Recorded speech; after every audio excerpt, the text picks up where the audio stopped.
Barnaby Rudge by Charles Dickens. Chapter 3.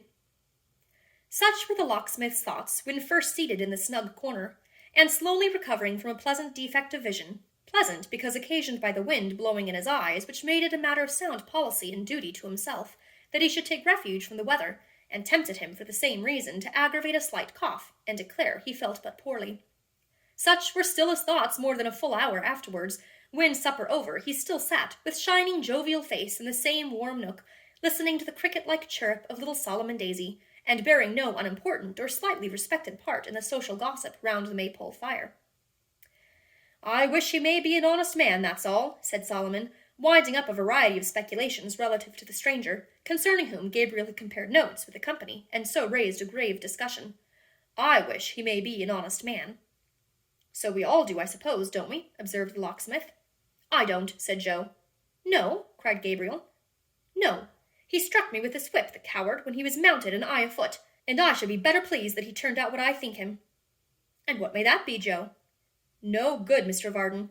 You may shake your head, father, but I say no good and will say no good, and I would say no good 100 times over if that would bring him back to have the drubbing he deserves." "Hold your tongue, sir," said John Willett. "I won't, father. It's all along of you that he ventured to do what he did. Seeing me treated like a child and put down like a fool, he plucks up a heart and has a fling at a fellow that he thinks, and may well think too, hasn't a grain of spirit. But he's mistaken, as I'll show him, and as I'll show all of you before long." "Does the boy know what he's a-saying of?" cried the astonished John Willett. "Father," returned Joe, "I know what I say and mean, well, better than you do when you hear me. I can bear with you, but I cannot bear the contempt that your treating me in the way you do brings upon me from others every day. Look at other young men of my age. Have they no liberty, no will, no right to speak? Are they obliged to sit mumchance and to be ordered about till they are the laughing-stock of young and old? I'm a byword all over Chigwell, and I say, and it's fairer my saying so now than waiting till you are dead, and I've got your money. I say that before long I shall be driven to break such bounds, and that when I do, it won't be me that you'll have to blame, but your own self, and no other." John Willett was so amazed by the exasperation and boldness of his hopeful son that he sat as one bewildered, staring in a ludicrous manner at the boiler, and endeavouring, but quite ineffectually, to collect his tardy thoughts, and invent an answer. The guests, scarcely less disturbed, were equally at a loss, and at length, with a variety of muttered, half-expressed condolences and pieces of advice, rose to depart, being at the same time slightly muddled with liquor. The honest locksmith alone addressed a few words of coherent and sensible advice to both parties, urging John Willett to remember that Joe was nearly arrived at man's estate, and should not be ruled with too tight a hand, and exhorting Joe himself to bear with his father's caprices, and rather endeavour to turn them aside by temperate remonstrance than by ill-timed rebellion. This advice was received as such advice usually is. On John Willett it made almost as much impression as on the sign outside the door, while Joe, who took it in the best part, avowed himself more obliged than he could well express, but politely intimated his intention, nevertheless, of taking his own course uninfluenced by anybody. "You have always been a very good friend to me, Mr. Varden," he said, as they stood without, in the porch, and the locksmith was equipping himself for his journey home. "I take it very kind of you to say all this, but the time's nearly come when the maypole and I must part company." "Roving stones gather no moss, Joe," said Gabriel. "Nor milestones much," replied Joe. "I'm little better than one here, and see as much of the world." "Then what would you do, Joe?" pursued the locksmith, stroking his chin reflectively. "What could you be? Where could you go, you see?" "I must trust to chance, Mr. Varden." "A bad thing to trust to, Joe. I don't like it. I always tell my girl when we talk about a husband for her never to trust to chance, but to make sure beforehand that she has a good man and true, and then chance will neither make her nor break her. What are you fidgeting about there, Joe? Nothing got in the harness, I hope?" "No, no," said Joe, finding, however, something very engrossing to do in the way of strapping and buckling. "Miss Dolly quite well?" "Hearty, thank'ee. She looks pretty enough to be well, and good too." "She's always both, sir." "So she is, thank God." "I hope," said Joe after some hesitation, "that you won't tell the story against me, this of my having been beat like the boy they'd make of me, at all events till I have met this man again and settled the account. It'll be a better story then." "Why, who should I tell it to?" returned Gabriel. "They know it here, and I'm not likely to come across anybody else who would care about it." "That's true enough," said the young fellow with a sigh. "I quite forgot that. Yes, that's true."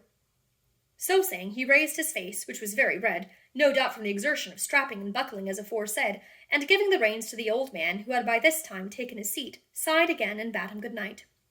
"Good night," cried Gabriel. Now think better of what we have just been speaking of, and don't be rash, there's a good fellow. I have an interest in you, and wouldn't have you cast yourself away. Good night." Returning his cheery farewell with cordial goodwill, Joe Willet lingered until the sound of wheels ceased to vibrate in his ears, and then, shaking his head mournfully, re-entered the house.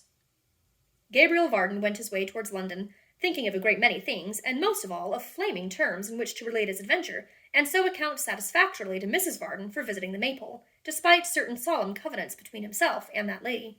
Thinking begets not only thought, but drowsiness occasionally, and the more the locksmith thought, the more sleepy he became.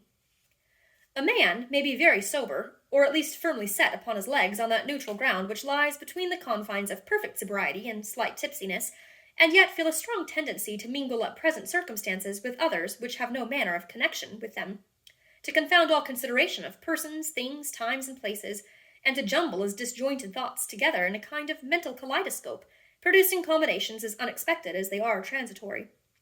This was Gabriel Varden's state, as, nodding in his dog sleep, and leaving his horse to pursue a road with which he was well acquainted, he got over the ground unconsciously, and drew nearer and nearer home.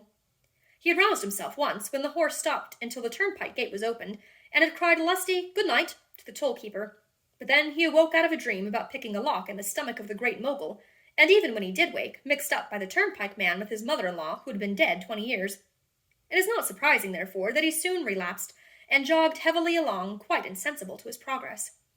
And now he approached the great city, which lay outstretched before him like a dark shadow on the ground, reddening the sluggish air with a deep, dull light, that told of labyrinths of public ways and shops and swarms of busy people.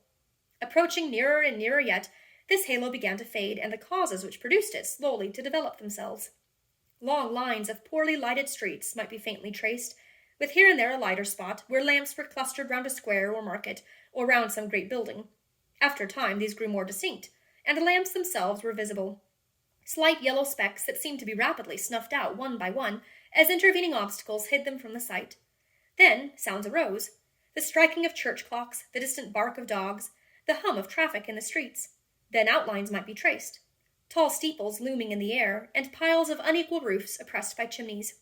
Then the noise swelled into a louder sound, and forms grew more distinct and numerous still, and London, visible in the darkness by its own faint light, and not by that of heaven, was at hand.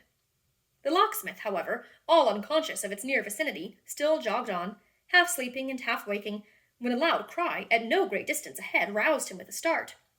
For a moment or two he looked about him like a man who had been transported to some strange country in his sleep, but soon recognizing familiar objects, rubbed his eyes lazily, and might have relapsed again, but that the cry was repeated, not once or twice or thrice, but many times, and each time, if possible, with increased vehemence.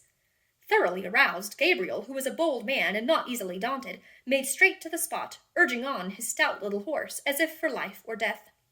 The matter indeed looked sufficiently serious, for coming to the place whence the cries had proceeded, he descried the figure of a man extended in an apparently lifeless state upon the pathway, and hovering round him another person with a torch in his hand, which he waved in the air with a wild impatience, redoubling meanwhile those cries for help which had brought the locksmith to the spot.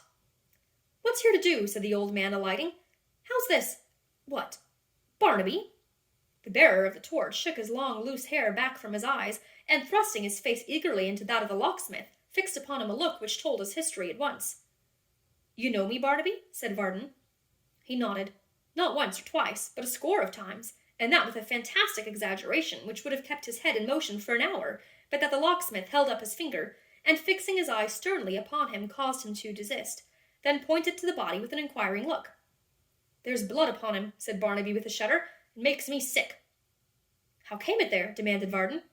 "Steel, steel, steel," he replied fiercely, imitating with his hand the thrust of a sword.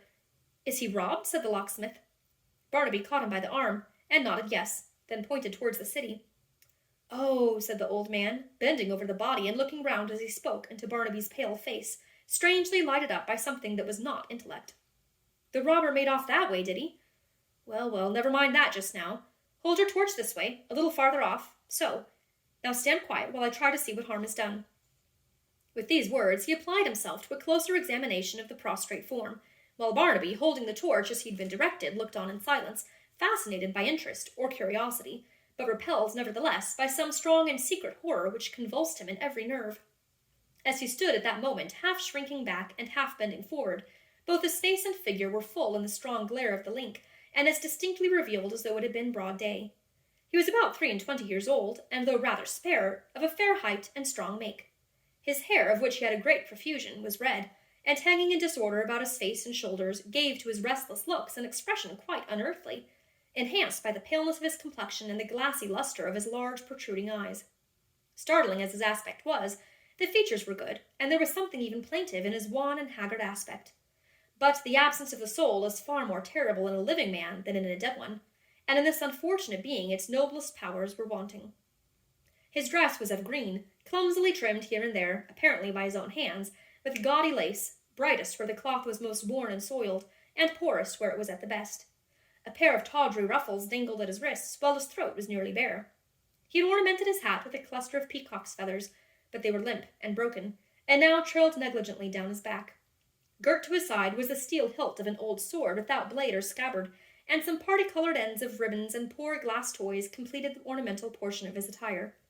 The fluttered and confused disposition of all the motley scraps that formed his dress bespoke, in a scarcely less degree than his eager and unsettled manner, the disorder of his mind, and by a grotesque contrast set off and heightened the more impressive wildness of his face. "Barnaby," said the locksmith, after a hasty but careful inspection, "this man is not dead, but he has a wound in his side, and is in a fainting fit." "I know him," cried Barnaby, clapping his hands. "Know him?" repeated the locksmith. "Hush," said Barnaby, laying his fingers upon his lips. "He went out today a-wooing. I wouldn't for a light guinea that he should ever go a-wooing again, for if he did, some eyes would grow dim that are now as bright as— See, when I talk of eyes, the stars come out.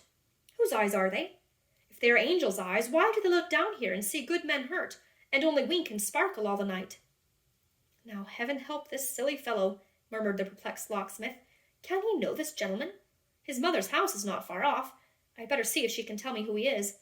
Barnaby, my man, help me to put him in the chaise, and we'll ride home together." "I can't touch him," cried the idiot, falling back, and shuddering as with a strong spasm. "He's bloody." "It's in his nature, I know," muttered the locksmith. "It's cruel to ask him, but I must have help. Barnaby, good Barnaby, dear Barnaby, if you know this gentleman, for the sake of his life, and everybody's life that loves him, help me to raise him and lay him down. Cover him, then.